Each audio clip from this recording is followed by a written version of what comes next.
Halo semuanya, jumpa lagi di channel YouTube aku, Nike Afra. Dan di video kali ini, aku mau mengajak teman-teman buat belajar bersama, yaitu mengolah data statistik. Ini berguna banget buat kalian yang sedang kuliah penelitian kuantitatif, atau mungkin sedang mempersiapkan uji tesis, penelitian, skripsi, atau menulis jurnal. Nah, di kesempatan ini kita sama-sama belajar ya. Jadi aku mau berbagi tentang tutorial mengolah data dengan uji independent sample t-test.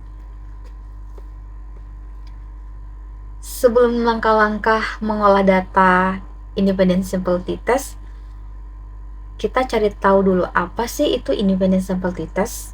Nah, independent sample t-test itu adalah uji statistik untuk membandingkan rata-rata dari dua kelompok yang berbeda dan tidak berhubungan satu sama lain. Maksudnya tidak berhubungan satu sama lain itu apa? Misalnya di dalam kelompok ada siswa laki-laki dan kelompok siswa perempuan. Siswa laki-laki tentu bukanlah orang yang sama dengan siswa perempuan, jadi mereka disebut independen atau terpisah. Kemudian, sampel t-test itu apa? Nah, ini adalah alat ukur untuk melihat apakah perbedaan rata-rata antara dua kelompok tersebut nyata secara statistik atau hanya sekedar faktor kebetulan saja. Nah, misalnya nih, setelah kita hitung rata-rata skor motivasi laki-laki adalah 85, sedangkan perempuan 80. Nah, uji t-test ini akan menjawab apakah ada selisih 5 poin itu benar-benar menunjukkan laki-laki lebih semangat belajar atau sebenarnya mereka sama saja. Kemudian sebelum kita masuk ke pengolahan data, kita lihat parametrik. Apa sih maksudnya parametrik? Maksudnya uji ini punya syarat ketat, jadi datanya itu berdistribusi normal, sebarannya rapi dan homogen, atau variannya itu mirip. Nah, kalau syarat ini tidak terpenuhi, barulah kita turun level ke uji Mann-Whitney atau non-parametrik.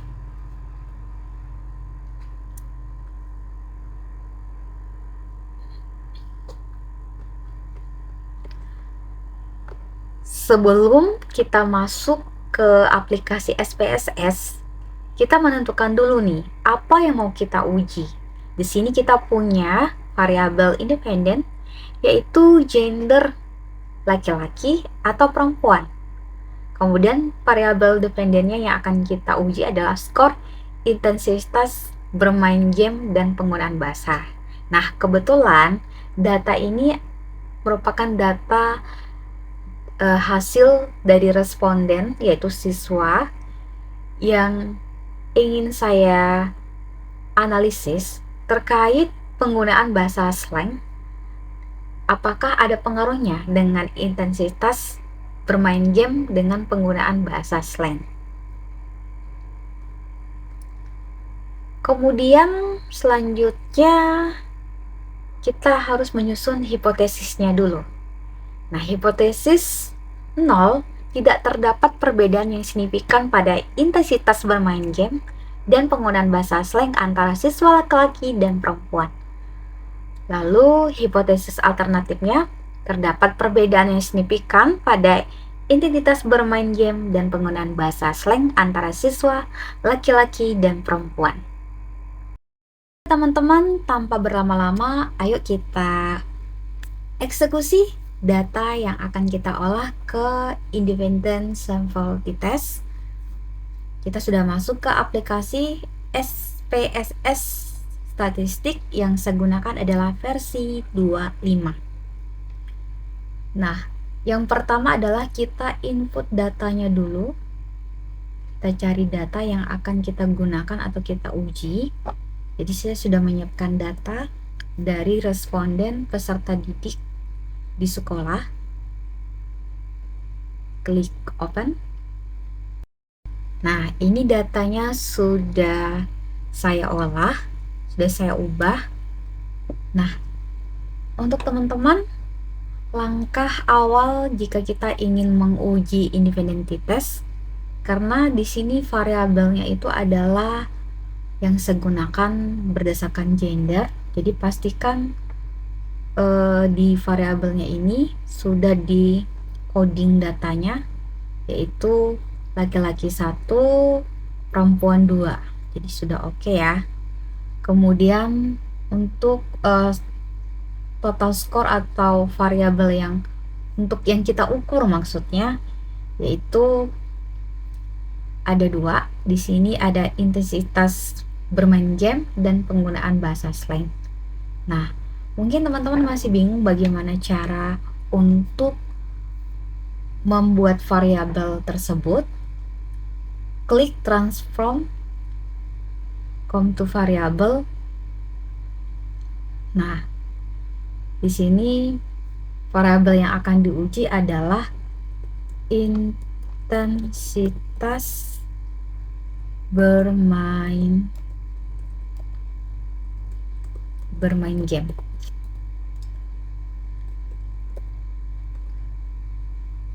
Yang perlu diingat bahwa dalam penulisan target variabel atau beberapa data itu tidak boleh dispasi supaya menghindar data error ya. Kemudian kita akan masukkan di sini, teman-teman sudah punya instrumen, sudah punya pernyataan atau pertanyaan berdasarkan variabel. Dibagi variabel apa sih yang teman-teman tuh ingin teliti. Nah, kalau saya ingin melihat pengaruh intensitas bermain game dengan penggunaan bahasa slang. Berarti ada 2 variabel dong. Variabel pertama adalah intensitas bermain game, kemudian variabel kedua adalah pengaruh game itu dalam penggunaan bahasa slang. Nah, yang pertama di sini yang masuk ke dalam intensitas bermain game itu adalah nomor 1 sampai nomor 9.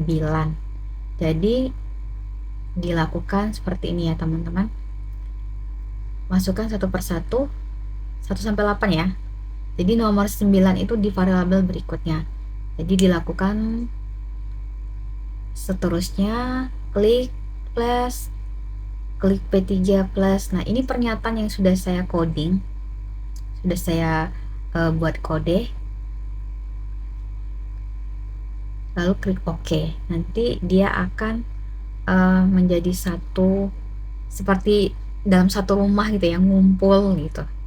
Nah, sekarang di sini juga sudah ada variabel penggunaan bahasa. Nah, teman-teman perhatikan di sini juga ada numerik, ada string. Jangan sampai ini mempengaruhi nih stringnya. Untuk string kita ubah ke numerik. Kita klik, pilih numerik, klik OK. Lanjut di bagian gender, klik numerik, klik OK. Nah, jadi datanya sudah normal. Klik analyze, kemudian kita scroll ke bawah, kita cari di complement, kita mau uji independent sample t-test. Selanjutnya, bagian tes variabel, kita input, kita scroll ke bawah, kita masukkan variabel, yaitu intensitas gaming, klik tanda panah. Selanjutnya, penggunaan bahasa slang ya, klik tanda panah. Untuk bagian grouping variabel, kita klik gender, define group. Di sini kita isi 1, yang kita coding adalah laki-laki, kemudian grup 2 itu berarti perempuan. Klik 2. Lanjut kita klik option, kita cek dulu apakah sudah tercentang. Oke, setelah itu kita lanjut klik continue, baru klik OK.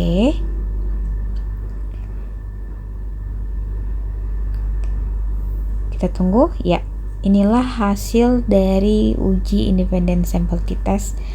Kita cek di sini ada berdasarkan intensitas gaming laki-laki dan perempuan dan penggunaan bahasa slang. Yuk kita bahas sama-sama.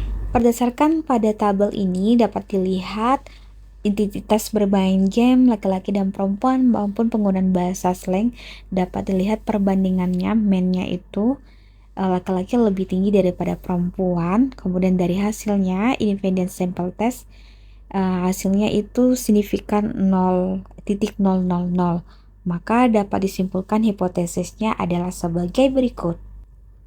Berdasarkan hasil uji intensitas bermain game, maka dapat kita temukan uji signifikansinya, nilai signifikansinya itu 2 telet 0,00.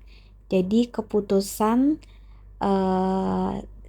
signifikansinya itu di bawah 0,05 atau lebih kecil ya.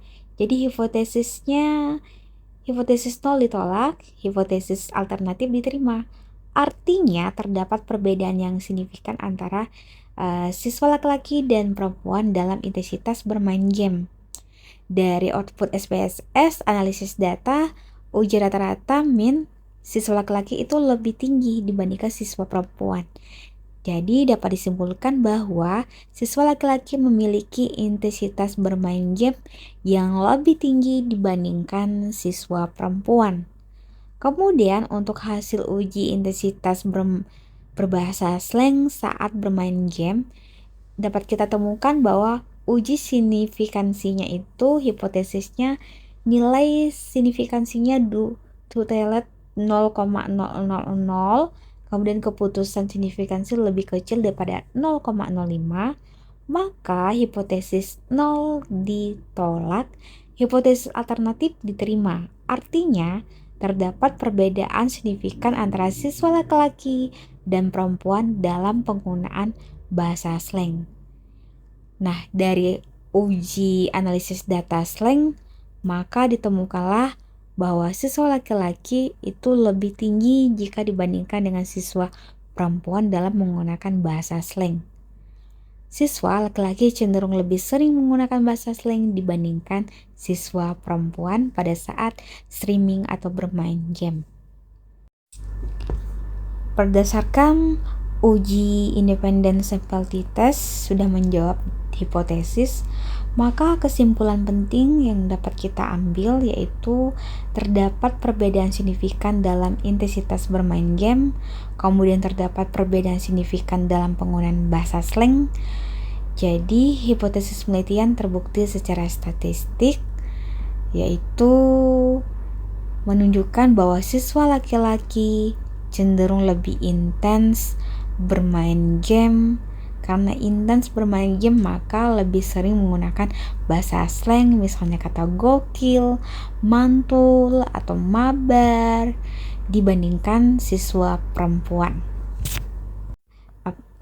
Kegiatan hasil dari belajar bareng ini bermanfaat untuk kita semua. Terima kasih. See you.